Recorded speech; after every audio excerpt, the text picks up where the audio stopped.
Kenapa rumah kontrakan ini selalu kosong meski murah? Karena setiap yang menempatinya tak pernah bisa bertahan lebih dari 3 hari. Di pinggiran kota Bandung, tersembunyi sebuah rumah kontrakan mungil yang terlihat biasa saja dari luar. Letaknya berada di ujung gang kecil yang hanya cukup dilewati satu motor. Tidak ada yang istimewa dari rumah ini, kecuali satu hal, harga sewanya hanya Rp500.000 per bulan. Sangat murah, apalagi untuk ukuran kota besar seperti Bandung. Namun warga sekitar tahu, rumah itu menyimpan sesuatu yang tidak bisa dijelaskan. Sudah lebih dari 10 orang yang pernah tinggal di sana, dan semuanya pergi tidak lebih dari 3 hari. Bukan pindah, tapi menghilang. Beberapa sempat kembali ke keluarganya dalam kondisi linglung, beberapa lainnya tidak pernah ditemukan lagi. Tapi anehnya, rumah itu selalu bersih, rapi, dan terlihat baru direnovasi setiap kali iklan disebar ulang. Nanda, seorang mahasiswa perantauan asal Garut, sedang putus asa mencari tempat tinggal murah. Ia baru diterima di salah satu kampus swasta di Bandung, tapi uang tabungan dari orang tuanya hanya cukup untuk membayar kos selama sebulan. Saat melihat iklan rumah kontrakan Rp500.000 di grup sosial media, ia tak berpikir panjang. Ia langsung menghubungi nomor yang tertera. Yang mengangkat adalah seorang pria parubaya bernama Pak Rudi, yang mengaku sebagai pemilik rumah. Suaranya tenang dan sangat ramah. Ia bahkan tidak meminta uang muka atau fotokopi KTP. Hanya berkata, kalau cocok, tinggal masuk saja. Nah, kuncinya ada di bawah pot bunga. Nanda merasa sedikit aneh. Tapi pikirannya penuh dengan beban kuliah dan uang yang menipis. Jadi ia abaikan semua kejanggalan itu. Saat tiba di rumah, kesan pertama cukup baik. Dindingnya bersih, catnya baru, dan tidak ada tanda-tanda rumah kosong terlalu lama. Rumah itu terdiri dari satu kamar tidur, ruang tamu kecil, dapur sempit, dan kamar mandi di belakang. Meski perabotan minim, setidaknya rumah ini layak huni. Hari pertama, semuanya terasa normal.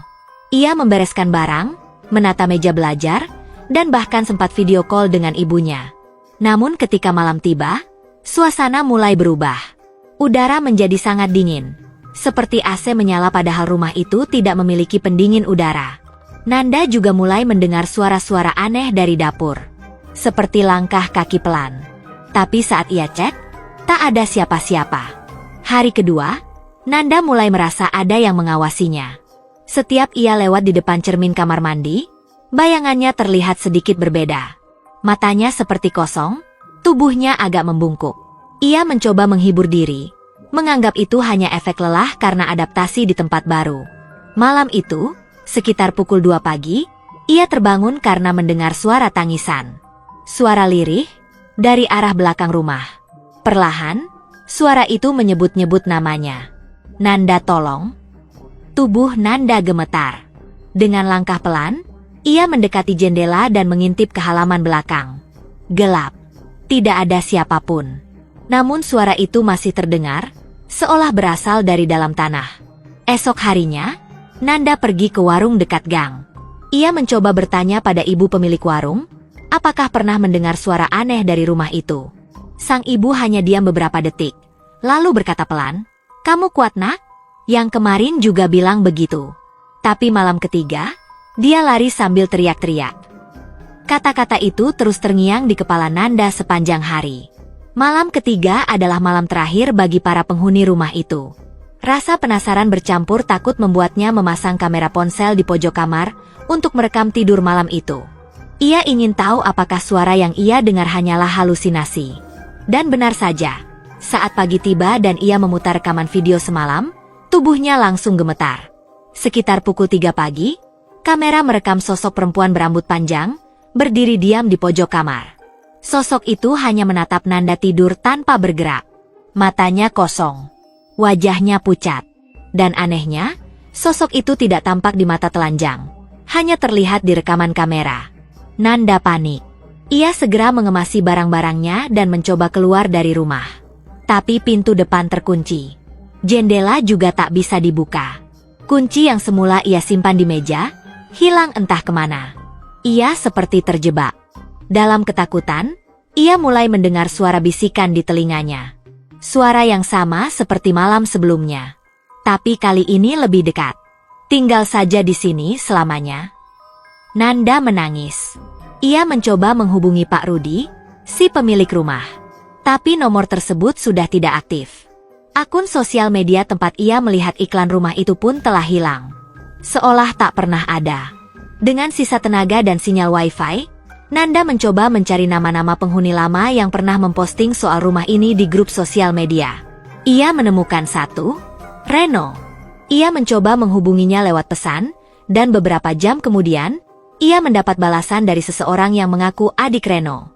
Maaf, Mas Reno sekarang dirawat di rumah sakit jiwa. Setelah tinggal di rumah itu, dia berubah suka bicara sendiri, dan katanya masih didatangi perempuan yang menangis di dapur. Malam keempat datang. Nanda merasa ini adalah malam terakhirnya. Ia menulis semua yang ia alami di secari kertas, dan menyelipkannya di bawah pintu rumah, berharap seseorang akan menemukannya. Keesokan harinya, rumah itu kembali kosong. Barang-barang Nanda masih utuh. Ponselnya ditemukan di atas meja, dengan aplikasi kamera yang masih terbuka. Tidak ada jejak keberadaan Nanda. Warga hanya mengatakan, dia juga nggak bertahan lama. Beberapa hari kemudian, rumah itu kembali diiklankan. Di grup sosial media yang sama, dengan akun berbeda. Dengan kalimat yang sama. Rumah kontrakan murah, Rp500.000 per bulan. Bebas banjir, strategis, dan langsung bisa ditempati. Dan setiap kali ada yang bertanya kenapa rumah itu selalu kosong, warga hanya menjawab, karena penghuninya yang terakhir belum pernah keluar.